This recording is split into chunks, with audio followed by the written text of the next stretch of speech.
जय हिंद प्यारे साथियों, मैं आपका स्वागत करता हूं आपके अपने चैनल रेटलिंग आईएएस पर। आज हम अपने चैनल पर एक जटिल टॉपिक लेकर आए हैं, जिस टॉपिक का नाम रहेगा पर्वत। यानी कि इस विषय में चर्चा करेंगे कि पर्वत का निर्माण कैसे होता है, पर्वत कितने प्रकार के होते हैं, पर्वत कहां पर बनते हैं और कहां कहां पर कौन कौन से पर्वत स्थित हैं। सबसे पहले बात करेंगे पर्वत, यानी पर्वत क्या होता है। सबसे पहले इसको जानो तो बात करेंगे, यानी कि पर्वत कहां होते हैं, तो पृथ्वी की सतह पर। यानी कि अगर बात करें, पृथ्वी की 3 लेयर होती हैं। सबसे पहली लेयर होती है क्रस्ट, दूसरी लेयर होती है मेंटल, तीसरी लेयर होती है कोर। यानी अगर हिंदी में बात करोगे भूपरपटी, दूसरी होती है आवरण, तीसरी होती है केंद्रीय भाग। इन तीनों में से पर्वत जो मिलेंगे वो पर्वत मिलेंगे क्रस्ट पर। यानी अब इसको आसान भाषा में बोल सकते हैं कि पृथ्वी की सरफेस, सरफेस बोलेंगे तो किसको बोला जाएगा, क्रस्ट को। पृथ्वी की सरफेस पर पाए जाने वाले द्वितीय यानी सेकेंडरी, पृथ्वी की सरफेस पर पाए जाने वाले द्वितीय, एक सरफेस हो गया और दूसरा क्रम किसका हो गया, इसका। यानी पृथ्वी की सरफेस पर पाए जाने वाले द्वितीय क्रम के उच्चावच भाग, इसका मतलब हुआ उच्चावच का कि ऊंचे ऊंचे भाग। अब उच्चावच भाग जो मिलेंगे उन्हें कहेंगे हम पर्वत। लेकिन उससे पहले जानेंगे, यानी उच्चावच भाग ऐसा होना चाहिए पर्वत की विशेषता के लिए कि उसमें एक शिखर हो। सबसे पहले होना चाहिए कि पृथ्वी की सरफेस पर तो है ही है, उसमें एक शिखर और होना चाहिए। शिखर होने के साथ साथ दूसरी विशेषता, उसका शेप कॉनिकल होना चाहिए। यानी अगर हिंदी में बात करें तो हिंदी में होना चाहिए शंक्वाकार। तो प्यारे साथियों इसको ध्यान समझना, यानी पर्वत उसे कहेंगे पृथ्वी की सरफेस पर स्थित हो, उसमें एक शिखर हो और शिखर का शेप होना चाहिए। अगर अंग्रेजी में बोलो कॉनिकल, अगर हिंदी में बात करोगे तो शंक्वाकार होना चाहिए।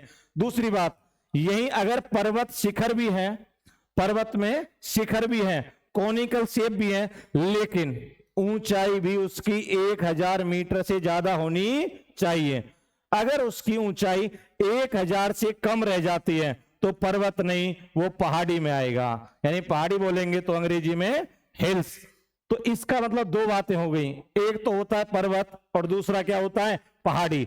अब पर्वत उसे बोलेंगे जो पृथ्वी की सतह पर हो, द्वितीय क्रम में हो, उस पर्वत में चोटी हो, पर्वत चोटी का शेप कॉनिकल हो और उसकी ऊंचाई 1000 मीटर से ज्यादा होनी चाहिए। अगर ऊंचाई 1000 मीटर से ऊपर है तो पर्वत होगा, अगर ऊंचाई 1000 मीटर से कम है तो फिर पहाड़ी होगा। अब पहाड़ी और पर्वत आपको दोनों समझ में आने चाहिए। यानी पृथ्वी की सतह पर द्वितीय क्रम में पाए जाने वाले ऐसे ऊंचे ऊंचे भाग जिनमें एक चोटी हो, चोटी का शेप कॉनिकल हो और उस चोटी की ऊंचाई 1000 मीटर से ऊपर हो। अगर शेप कॉनिकल भी है, चोटी भी है, पर ऊंचाई 1000 मीटर से कम रह जाती है तो हम उसे क्या बोलेंगे साथियों, पहाड़ी। पहाड़ी को अंग्रेजी में हिल्स कहते हैं। अब अगर पर्वत की बात करें तो पर्वत 5 प्रकार के होते हैं। देख लेते एक बार कौन कौन से पर्वत होते हैं। सबसे पहली बात करते हैं मोड़दार पर्वत। यानी अगर आप ऐसे जानोगे पर्वत 5 प्रकार के होते हैं। सबसे पहले होता है वलित पर्वत, उसके बाद होता है दूसरा अवशिष्ट पर्वत, तीसरा होता है गुम्बदाकार पर्वत, चौथा होता है ज्वालामुखी पर्वत और पांचवा होता है अवशिष्ट पर्वत। इसको आप अंग्रेजी में भी जान सकते हैं। सबसे पहला कौन सा है, फोल्डिंग माउंटेन। अब अगर फोल्डिंग माउंटेन की बात करें तो उसको ध्यान से समझना आप। यानी सबसे पहले बात करेंगे कि ऐसा स्थान जो पृथ्वी की सतह पर हो, द्वितीय क्रम में हो और उसमें एक चोटी हो। अब बात करेंगे कि ये पर्वत बनेगा कैसे। पहली बात तो इसमें फोल्ड शब्द लगा है, इसको ध्यान से देखो, या मोड़ शब्द लगा है, इसको ध्यान से देखो। यानी अब हम कहेंगे कि ऐसा कोई पर्वत जिसमें हमें देखने को मोड़ मिलेंगे, यानी हमें देखने को फोल्ड मिलेंगे। अब फोल्ड बनेंगे कैसे, उसको ध्यान समझो प्यारे साथियों। यानी पूरी पृथ्वी किन की बनी हुई है, प्लेटों की। हमारी पूरी पृथ्वी प्लेटों की बनी हुई है। तो अब इसमें ध्यान समझना कि जब दो प्लेट हैं, एक प्लेट ये है और एक प्लेट ये है, जब दो प्लेट हैं इनके बीच में कोई पदार्थ होता है, या तो वो नीचे से आया हो या वो पदार्थ ऊपर से आया हो। जब प्लेटें एक दूसरे की ओर आकर्षित होंगी तो इसमें भरा हुआ पदार्थ ऊपर की ओर उठेगा और इस पदार्थ में आपको मोड़ देखने को मिलेंगे। इसलिए हम ऐसे पर्वतों को किसका नाम देते हैं? मोड़दार पर्वत। मोड़दार पर्वत को ही किसका नाम देते हैं? हिमालय पर्वत। जैसे इस चित्र में आप देख सकते हैं, यानी एक तो ये प्लेट है, एक ये प्लेट है, ये इधर आ रही है, ये इधर जा रही है। इसमें से जो पदार्थ ऊपर उठा है उसमें देखोगे आपको मोड़ देखने को मिलेंगे। जिस पर्वत में आपको मोड़ देखने को मिले उस पर्वत को कहेंगे हम मोड़दार पर्वत। समझ में आया होगा? नहीं समझ में आया एक बार दोबारा फिर समझ लो। यानी मोड़दार पर्वत उसे कहा जाता है जिस पर्वत में आपको हमेशा मोड़ देखने को मिलेंगे। अब अगर मोड़ की बात करें, जैसे हिमालय है, दुनिया की जितनी भी बड़ी बड़ी श्रृंखलाएं हैं सभी किस पर्वत का उदाहरण है साथियों? तो इसका आंसर होगा मोड़दार पर्वत। जैसे और एग्जांपल देता हूं मैं, दुनिया का सबसे लंबा पर्वत कौन सा है? एंडीज, वो भी किसका उदाहरण है? मोड़दार पर्वत का। अगर मैं हिमालय की बात करूं, दुनिया का सबसे बड़ा पर्वत कौन सा है? हिमालय। हिमालय भी किसका है? वो भी मोड़दार पर्वत। रॉकी बोलेंगे, वो भी किसका होगा? मोड़दार पर्वत। तो आप याद रखें, जिस पर्वत में मोड़ पाए जाएं वो हमेशा कौन सा होगा? मोड़दार। और दुनिया के ज्यादातर पर्वत किस में शामिल होते हैं? मोड़दार पर्वत में, ज्यादातर। लेकिन अब चर्चा करेंगे दूसरा टाइप। समझ में आ रहा होगा आपकी में? अब इसको चर्चा कर लेते हैं। यानी दूसरा प्रकार है हमारा ब्लॉक पर्वत, ब्लॉक माउंटेन, या हम इसी को दूसरा नाम देते हैं ब्रह्मशोत्स पर्वत। अब इसको ध्यान से समझना साथियों आप। यानी ब्लॉक पर्वत, अब इसमें ब्लॉक शब्द लगा है तो इसका मतलब इसमें लॉक शब्द का ध्यान रखें आप।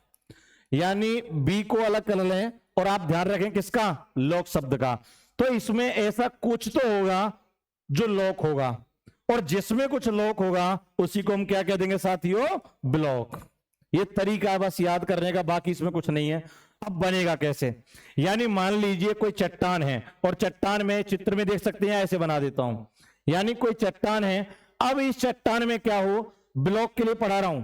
इस चट्टान में क्या हो? इसमें ये ऊपर वाला भाग अगर ये नीचे धंस जाए तो आसपास का साथियों कहां रहेगा? ऊपर।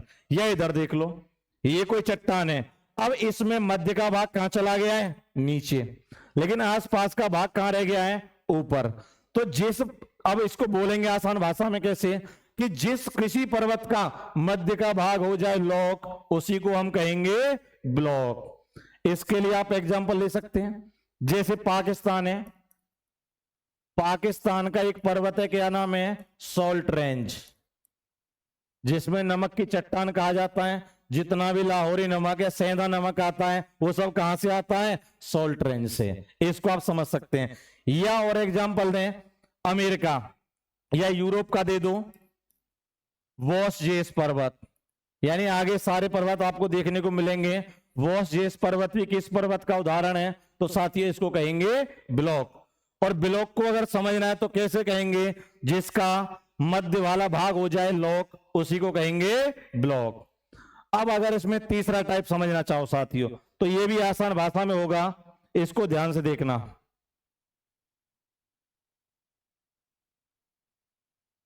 तीसरा टाइप होता है डोम माउंटेन, यानी इसको कहते हैं गुम्बदाकार पर्वत। ये गुम्बद लिखा है, इसमें कार लगा लो।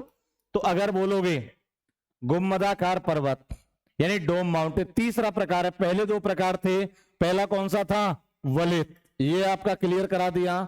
दूसरा कौन सा था? ब्लॉक। अब तीसरा चर्चा होगी क्या? डोम माउंटेन। यानी गुम्बदाकार पर्वत किसको कहा जाता है? ध्यान से समझना है इसको। यानी अगर पहले तो ये बताया आपको कि पर्वत जितने मिलेंगे वो पृथ्वी की सरफेस पर मिलेंगे। अब तीसरा डोम यानी गुम्बद। अब गुम्बद कैसे कहेंगे हम? कि कभी भी पृथ्वी का कोई भाग अपने आप से ऊपर उठ जाए। इस चित्र में आप देख सकते हैं, यानी कभी भी पृथ्वी का कोई भाग ऊपर उठ जाए अपने आप। जैसे इसको देखो, अब ये उठेगा कैसे उसको ध्यान समझना। यानी अगर नीचे से वोल्केनो है, यानी नीचे से लावा आ रहा है और लावा पूरा नहीं निकल पाया, तो ये जमीन को ऊपर उठा देगा और जमीन आप देखोगे तो आपको गुम्मद टाइप की दिखेगी। जो आपको पर्वत गुम्मद टाइप का दिखेगा बच्चों, उसको क्या बोलेंगे? गुम्मदाकार। यानी जिस पर्वत में आपको गुम्मद दिखाई दे जाए वो पर्वत कौन सा होगा? गुम्मदाकार। जिस पर्वत में आपको मोड़ दिखाई दे जाए वो कौन सा होगा? मोड़दार। जो पर्वत मध्य से लॉक हो जाए उसको कहेंगे ब्लॉक। तीनों टाइप आपके आसान भाषा में क्लियर हो जाते हैं। इसका एग्जांपल ले लो, यानी एक ब्लैक हिल्स, ब्लैक हिल्स इसका मोस्टली एग्जांपल कई है, लेकिन इसको आप ध्यान से देख सकते हैं। ब्लैक हिल्स पूछा जाता है ये कहां है? यूएसए में, अमेरिका में पाए जाते हैं ब्लैक हिल्स। ब्लैक हिल्स किस प्रकार के पर्वत का एग्जांपल है? तो साथियों इसका आंसर देंगे गुम्मदाकार। और गुम्मदाकार किसको कहेंगे? जो हमें दिखाई देगा गुम्मद, उसी को कहेंगे गुम्मदाकार। पहले तीन टाइप आसान भाषा में क्लियर हो सकते हैं आपके। अगर कोई दिक्कत आए फिर भी आप पूछ सकते हैं। चौथा टाइप करा रहा हूं आपका। चौथा टाइप आपका ज्वालामुखी पर्वत, यानी ऐसे पर्वत जिनका निर्माण, ध्यान से देखना, यानी कौन सा पर्वत है? ज्वालामुखी, वोल्केनो अंग्रेजी में। अब बात ज्वालामुखी पर्वत की कर रहे हैं, तो ज्वालामुखी पर्वत उन पर्वतों कहेंगे साथियों जिन पर्वतों का निर्माण किससे होगा भाई? ज्वालामुखी से। तो मेरे भाई ध्यान समझना, यानी जिन पर्वतों का निर्माण ज्वालामुखी से होगा उन पर्वतों को हम क्या बोलेंगे? ज्वालामुखी पर्वत। जैसे एग्जांपल देखो ध्यान, या तो इस चित्र को देख लो या मैं अपना समझाता हूं। यानी मान लो कोई ज्वालामुखी, इसमें विस्फोट हो रहा है और इससे लावा निकल रहा है। जब मेरे भाई इसमें से लावा निकलेगा तो ये लावा इससे बाहर निकलेगा, ये इसके चारों ओर फैलता जाएगा और जैसे ये ऊंचा होता जाएगा हम इसको किस किस श्रेणी में डाल देंगे? ज्वालामुखी पर्वत। ध्यान से इस चित्र को देखो, यानी इसमें से लावा निकलता हुआ दिखाई दे रहा है और ये लावा इसके चारों ओर जमता जा रहा है, तो ये पर्वत का रूप लेता जा रहा है। तो जो पर्वत ज्वालामुखी से बनेगा बच्चा क्या बोलेंगे? ज्वालामुखी पर्वत। लेकिन अगर लावा में मोड़ देखने को मिलेंगे तो मेरे भाई इसको ज्वालामुखी नहीं कहेंगे, उसको क्या कहेंगे हम? बलेत। ध्यान से समझो आप, यानी ज्वालामुखी पर्वत किसे कहते हैं आसान भाषा में? जिन पर्वतों का निर्माण ज्वालामुखी के लावा जमने से होता है। अब अगली बात करो, यानी 4 प्रकार पूरे हो गए। अब बात करते हैं 5वें प्रकार की। 5वां प्रकार होगा आपका अवशिष्ट पर्वत। ध्यान से देखना साथियों, ये लास्ट है और 5वां है। यानी अंग्रेजी में कहोगे तो इसको कहते हैं रेसिडुअल माउंटेन, यानी हिंदी में बात करेंगे तो अवशिष्ट पर्वत। अब अवशिष्ट पर्वत में आपको एक बात समझने को आनी चाहिए, यानी सारे पर्वत में उसकी विशेषताएं लगी हैं। अब अवशिष्ट में मैं कुछ निकाल के दिखाऊंगा। देखो, अवशिष्ट में अगर मैं अवशेष निकाल लूं तो इससे एक बात समझ में आनी चाहिए, यानी ये पर्वत किसी ना किसी चीज के अवशेषों से बना होगा। ध्यान समझना, यानी कौन सा पर्वत की बात कर रहे हैं? अवशिष्ट। अब जो अवशिष्ट पर्वत रहेगा वो किसी ना किसी के तो अवशेषों से बना होगा। फिर अब इसमें एक बात आ गई, यानी मैं बात करूं एक तो मौलिक पर्वत, बहुत ध्यान की बात है ये, मौलिक पर्वत या फंडामेंटल माउंटेन। बच्चा ध्यान समझना, बहुत आसान है ये, फंडामेंटल। अब मेरे भाई इसमें एक बात बताना, फंडामेंटल किसे कहते हैं? जिसकी उत्पत्ति स्वयं हुई हो, यानी उसे किसी ने बनाया ना हो, जिसकी उत्पत्ति अपने आप हुई हो।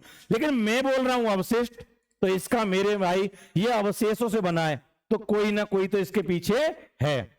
अब ध्यान सुनना कि अवशिष्ट पर्वतों का निर्माण किससे होगा? अवशिष्ट पर्वत का जो है इसका निर्माण होगा अवशेषों से। अब अवशेष किसके रहेंगे? किसी और पर्वत के। देखना ध्यान से, यानी अब होगा क्या, यानी पहले कोई पर्वत रहा होगा, ये मान लो पर्वत है, पहले कोई पर्वत रहा होगा और इस पर्वत में मेरे भाई 2 शब्द यूज करूंगा मैं, एक तो होता है अपक्षय और दूसरा मैं यूज करूंगा अपर्दन। बहुत ध्यान सुनना, बहुत आसान है ये दोनों बात, लेकिन पेपर में पूछी जाती हैं। यानी अपक्षय किसे कहते हैं और अपर्दन किसे कहते हैं? इसको अंग्रेजी में वेदरिंग कहते हैं और इसको इरोजन कहते हैं। ध्यान सुनना, अगर कोई चट्टान, यानी ये पर्वत है, चट्टान है, अगर कोई चट्टान वो टूट फूट करके अपने स्थान पर नीचे गिर रही है तो मेरे भाई उसको अपक्षय कहते हैं। यानी अपक्षय किसे कहेंगे? जो भी कोई, जैसे हम मान लो बाल कटवाते नाई से, अब हमारे बाल कट के हमारे चारों ओर गिरते हैं तो हम मेरे भाई उसे क्या कहते हैं? अपक्षय। अब मेरे भाई अपर्दन किसको कहेंगे? यानी कोई चीज, जैसे मान लो ये कोई कण है मिट्टी का, अगर ये मिट्टी का कण यहां से जाकर दूसरे स्थान पर रुके तो मेरे भाई प्लेस चेंज हुआ तो हम इसको क्या कहेंगे? अपर्दन। बहुत ध्यान सुनना, अगर कोई चीज टूट के फूट के अपने स्थान पर गिर रही है उसको क्या बोलेंगे? अपक्षय। अगर वही चीज पानी के द्वारा या हवा के द्वारा दूसरे स्थान पर पहुंच जा रही है तो हम मेरे भाई क्या बोलेंगे? उसको अपर्दन। अब यही बात इसमें आ गई, यानी किसी ना किसी के क्या रहे होंगे? अवशेष। तो अब इसको एक बात कह दो, यानी ये पर्वत कभी भी मौलिक पर्वत नहीं होगा। क्यों नहीं होगा साथियों? क्योंकि इसका निर्माण किसी और पर्वत के अवशेषों से होगा। जैसे, यानी अब इसकी बात करो, जैसे हमारे भारत में अरावली हिल्स या अरावली पहाड़ी कह देता हूं मैं, अरावली पहाड़ी, सतपुड़ा पहाड़ी या पश्चिमी घाट जिसको अंग्रेजी में वेस्टर्न घाट कहते हैं। बहुत ध्यान समझना, यानी अवशिष्ट पर्वत जो किसी और पर्वत के अवशेषों से बना होगा मेरे भाई उसको क्या कहेंगे हम? अवशिष्ट पर्वत। अब इसमें किसी ना किसी के अवशेष रहे होंगे, यानी कोई चट्टान पहले रहेगी उसमें अपक्षय होगा, अपक्षय होने के बाद उसका अपर्दन होगा, अपर्दन के द्वारा जहां पर इकट्ठा कर दिया जाएगा वहां पर एक पर्वत का निर्माण होगा, वहां पर मेरे भाई क्या बोलेंगे? अवशिष्ट पर्वत। यानी परीक्षा में आपसे सवाल करेगा कि कौन सा पर्वत मौलिक पर्वत की श्रेणी में नहीं आता है, तो आपको आंसर क्या देना मेरे भाई? अवशिष्ट पर्वत। क्यों नहीं आता है? क्योंकि इसका निर्माण किसी और पर्वत के अवशेषों से होता है। बताओ समझ में आया कि नहीं आया? कोई दिक्कत आए तो आप पूछ सकते हैं। अब इससे अगली बात की चर्चा करते हैं। यानी पर्वतों के प्रकार तो लगभग पूरे हो गए, पांचों प्रकार मैंने आपको समझा दिए। अब मैंने जो बोला था कि कौन सा पर्वत कहां है इसकी भी जानकारी हमें होनी चाहिए। जैसे मैंने 4 कॉलम लिए मेरे भाई, इसमें सबसे पहला कॉलम लिया पर्वत का नाम, दूसरा कॉलम लिया है मैंने उस पर्वत की स्थिति यानी स्थान, वो पर्वत कहां पर स्थित है, तीसरा प्रकार लिया है मैंने उसकी सबसे ऊंची चोटी क्या है, चौथा कॉलम लिया है मैंने उस चोटी की ऊंचाई कितना है। लेकिन आप सबसे ज्यादा इसमें ध्यान रखेंगे पर्वत के नाम का और उसकी सबसे ऊंची चोटी। यानी एक बार को आप ऊंचाई याद करने में असफल होते हैं, केवल माउंट एवरेस्ट की कर लेते हैं तो भी हमारा काम चल जाएगा। यानी ज्यादातर जो बात करेगा पेपर में वो किसकी बात करेगा? पर्वत का नाम लेगा और पर्वत की चोटी लेगा। या आपको रीजनिंग के पहले चैप्टर में पूछ लेता है कि किस पर्वत की चोटी ये है तो बताइए उसकी क्या होगा, तो इसको आप बहुत ध्यान समझना। यानी सबसे पहला चर्चा करेंगे मेरे भाई हिमालय पर्वत। हिमालय पर्वत में कहां स्थित है? एशिया। बहुत से लोग इसका आंसर नेपाल देते हैं, गलत। नेपाल में क्या स्थित है? Mount Everest. मेरे भाई हिमालय तो भारत में भी है, चाइना में भी है, म्यांमार में भी है, थोड़ा सा पाकिस्तान में भी है, अफगानिस्तान में भी है। इसलिए मैंने किसी देश का नाम ना लेकर मैंने किसका नाम ले दिया? एशिया महाद्वीप। इसका बहुत ध्यान रखना है आपको। यानी कभी कोई पूछे आपसे कि हिमालय पर्वत कहां है तो मेरे भाई आप आंसर देंगे एशिया। क्या आंसर नहीं देंगे? नेपाल, क्योंकि नेपाल में हिमालय है, ये बात ठीक है, लेकिन नेपाल में केवल हिमालय, ये बात गलत है। हिमालय कई और देशों में भी है, तो इसलिए जो माउंट एवरेस्ट है वो कहां है? लेकिन नेपाल में है। अब इस माउंट एवरेस्ट की ऊंचाई कितना रहेगी भाई? 88-48। कहीं कहीं आपको 88-50 भी मिल जाएगा। 88-48 नहीं है और 88-50 मिलता है तो आप इसको भी गलत ना करें। यानी या तो 88-48 मिलेगा या 88-50। अगर 88-50 और 88-48 दोनों मिल जाते हैं तो आप चुने 88-48 को। दूसरा बात करेंगे भाई काराकोरम पर्वत। अब काराकोरम पर्वत भी कहां है? एशिया। बहुत से लोग इसका आंसर लद्दाख दे देंगे, गलत। लद्दाख देंगे तो गलत हो जाए, क्योंकि ये तो लद्दाख से बाहर भी फैला हुआ है, तो इसलिए हम क्या आंसर लेंगे भाई? एशिया। लेकिन इसकी सबसे ऊंची चोटी कौन सी है मेरे भाई? तो बोलेंगे K2, और इस K2 की ऊंचाई कितना है 8611 मीटर, यानी 8611 मीटर।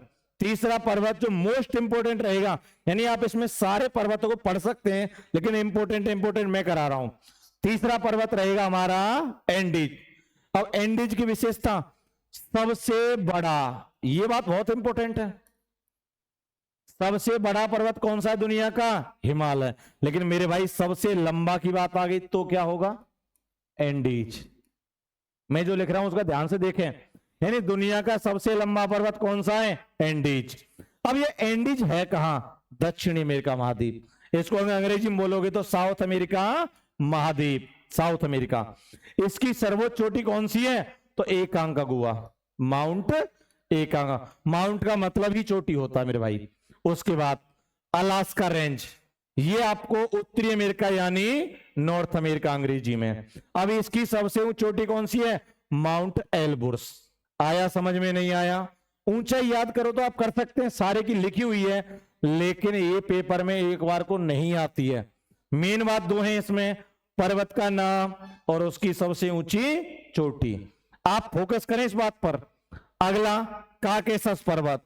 ये काकेशस पर्वत आपको कहां मिलेगा? यूरोप। सबसे ऊंची चोटी कौन सी है? Mount blank. ब्लैंक याद रखना मेरे भाई। उसके बाद सबसे इंपॉर्टेंट आगे आ रहा है रॉकी। ये रॉकी उत्तरी अमेरिका में है। इसकी सबसे ऊंची चोटी है माउंट एल्बर्ट। इसका ध्यान रखना। यानी अभी बात करूंगा मैं, दुनिया का सबसे बड़ा कौन सा है? हिमालय। दुनिया का सबसे लंबा कौन सा है? जो है एंडीज। लेकिन अगर मैं बात करूं नॉर्थ अमेरिका यानी उत्तरी अमेरिका, उत्तरी अमेरिका का सबसे बड़ा और लंबा पर्वत कौन सा है? तो मेरे भाई क्या बोलोगे? रॉकी। अगला बात करो इसमें एटलस। इसको भी ध्यान रखना। एटलस कहां है भाई? अफ्रीका महाद्वीप में।